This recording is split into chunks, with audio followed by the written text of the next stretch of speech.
From Wish TV and the All Indiana Podcast Network, this is the Business, Equity, and Opportunities Podcast with Scott Sander.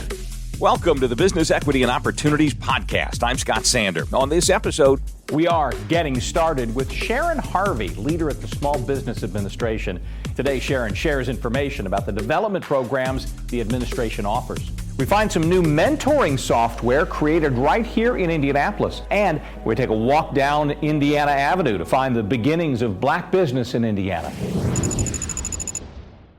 Every business is unique and has a target audience. If you own or manage a business, Circulus Digital Media can help you connect and grow your customer base with turnkey digital solutions that are nimble, offering best-in-class results, service, and support to reach a bigger customer base, allowing you to pinpoint a specific audience down to the smallest details. Get outside the city, the state, span the globe. Put Circulus Digital Media to work for you. Get started now at circulusdigital.com. That's circulusdigital.com. We are getting started with Sharon Harvey, leader at the Small Business Administration, in the next installment of a series of conversations about SBA certified contracting. Today, Sharon shares information about the development programs the administration offers. This is Business, Equity, and Opportunities. Getting started. We've covered why contracting. We've covered certification. And our third big piece is our 8A, which is a 9-year training and development program. Within this 8A program, you have to have been in business for 3 years. You have to be 51% owned and controlled owner. You have to be involved in the day-to-day operations. This is the pride and joy of the federal government. This is our 9-year program. We have our government set-asides. We want to make sure that we are working with our small businesses so that they can get in, understand their non-A or their regular commercial business, and actually be able to control and maintain their business for their federal government. So it's about how do you maintain working with your regular businesses, your customers that you already have, and then how do you now start working with the big conglomerate of the federal government. So that's what we want to help you to understand in this 9-year process. You come in first 3-4 years, we're helping you to transition. You're working your non-8A clients. And then, of course, we're teaching you how to understand solicitations and awards and, what is the RFP, which is a request for proposal? What is the RFI, request for information? What is the RFQ, request for quote?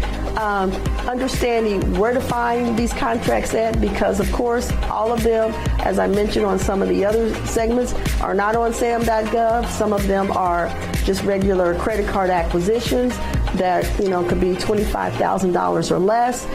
Some of them are unsolicited. Some of them are advertised. And understanding where that is. So that's a big process, because one of the big things that people think is, I'm certified, now I'm going to get rich. Now the floodgates are going to open and my BOS at the SBA is going to open up her drawer and she's going to say, here you go, here are the contracts. But that doesn't work.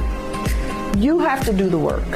We talked about your capability statement. You have to send that to procurement officers. You have to make the relationships. We can tell you who they are, where they're at.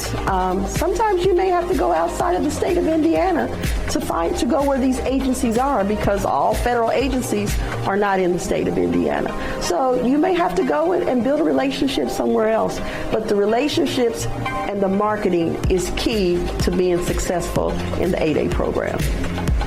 The 8A program, so once you're in the program, and as I said, you go year 1 through 4, then you start, building that mix, and you're on your way, and you're now getting some good contracts, you're developing work, and most of them, so years 8 or 9, everyone starts to get sad because their 8A work is over.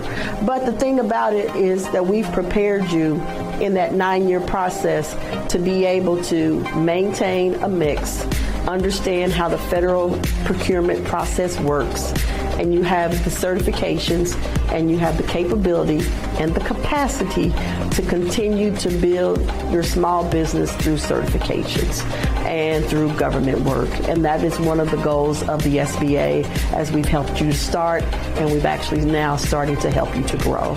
So that's one of our missions, is to help you to make sure that you get through all the navigation of federal contracting and what it looks like. But that's our program for our 8A business development program, is to help you to grow your business. And as I said, this is a 9-year, and the big thing is it's one time. So we want to make sure when you go through the trouble to fill out the application that it's the right time for you and your small business, because you get one shot and one shot only. So, welcome. Give us a call. We'll be glad to go through the application process with you, but we want to make sure that as you enter this 9-year journey, that it is the right one for you and it is successful for you. So we want to make sure, continue to reach out to the SBA, because as you continue to grow and you continue to make money and to prosper, all of our services are free as we're helping you through this journey.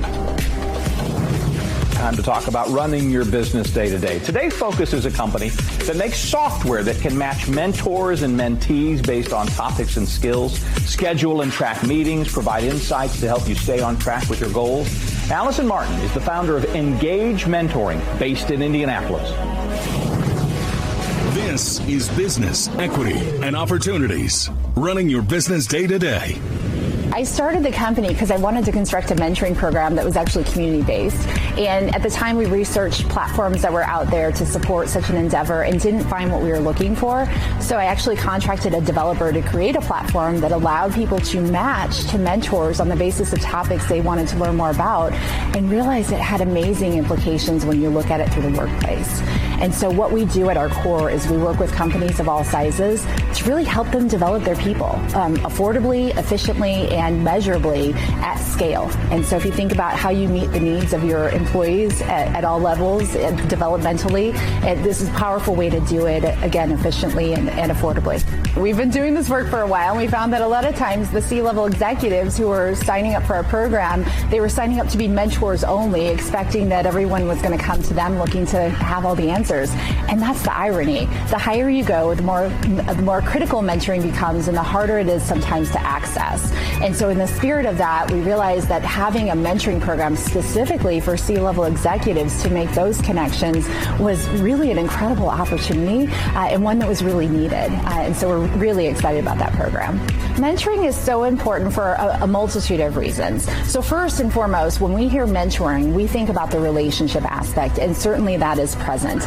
And that's the really exciting implications, and why mentoring can be so impactful for people is that they have that core relationship with someone who cares about their development. But even further, mentoring is actually a powerfully efficient way to teach people. And so learning happens. It's a powerful way to really shortcut learning. And so at scale, a mentoring program can really aid in the development and really meeting people where they are. And so mentoring is not only a way to develop a relationship, but a way to learn really, really quickly. Just to reach out to us, we'd love to understand what you're currently doing to develop employees. There are usually some things that will tell you that you need to invest more in your people, and that's whether or not you're retaining them, or how productive your employees are, or if they have the necessary skills. The top of mind concern that most CEOs have is if they've ever had the experience of promoting someone into a role and finding out they lack the necessary skills. That's a very costly mistake that directly impacts the bottom line. And so we're here to ensure that that doesn't happen, and that employers have a pipeline of available talent, and that we're developing leaders at all levels. Mentoring is a passion of mine. I literally would not be here today if it weren't for incredible mentors who poured into me. And so it's been really a calling. And in each iteration, we've evolved the program, and the feedback that we're getting, we're so proud of the fact that we have an NPS score, which is a Net Promoter Score of 82. So our participants are really benefiting from that. 80, by the way, is considered world class. And so I'm just really passionate about the delivery of the program and also the implications, particularly when you look through the lens lens of diverse talent and wanting to ensure that everyone has access to relationships and that we're creating environments that are conducive to everyone having the opportunity to be successful. We are actually scaling our programming into new cities. So right now I'm working in St. Louis, Boston, and Houston to develop the C-suite exchange programs there. And so that's been really exciting. So we're hiring, we're opening offices, and we're engaging executives in the program. So if I look in the crystal ball, I will tell you that employees today, they're asking different questions. As they're evaluating who they want to go work for, they're asking really great questions about, am I going to feel developed? Am I going to see a path? And what types of benefits are going to help me develop further? And more so than ever before, employers are going to have to rise to that occasion and build environments that ensure that everyone receives access to relationships and that they feel opportunities to develop themselves. Time to focus on an industry here on Business Equity and Opportunities. Denise Hurd is the president of Hurd Strategies, a company that can help your organization or business connect with underrepresented mainstream audiences. This is Business Equity and Opportunities. Industry Focus. Hurd Strategies is a full-service branding, marketing, and public relations firm, and we are a minority and women-owned business headquartered in Indianapolis. And what I really love about the work that we do is that we are often given really complex communication problems that people need to have solved. And we have been able to really develop common sense solutions to effectively solve those complex problems. So that's really what I really love about the work that we do and the kind of niche that we've been able to place ourselves within. There's so many things that you have to think about when you're getting started or even as you begin to scale. One thing that is really critical is your marketing. You know, how will people find you?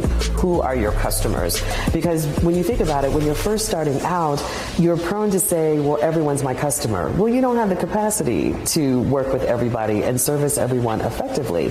And so it's really making sure you sit down and you really assess who is my customer and who can I effectively provide quality service for. You know, the other thing where a firm like ours comes into play is helping you not only with your marketing, but deciding what sort of pricing do you need to have. Based upon how you market, that's going to grow your business.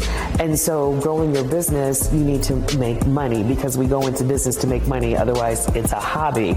So we need to understand how to market ourselves so we know where our price points need to be in order to be successful on the financial side. So it's just so important to be aware. Also, being aware of your marketing helps you keep the finger on the pulse of how you are being perceived in the public and how your product and service is being received, and also keeps you in tune with your competitors as well. For minority-owned businesses, there are a lot of obstacles that we face, you know, access to capital, finding mentors that look like you, that can help you. That was one of the reasons why I've created my company.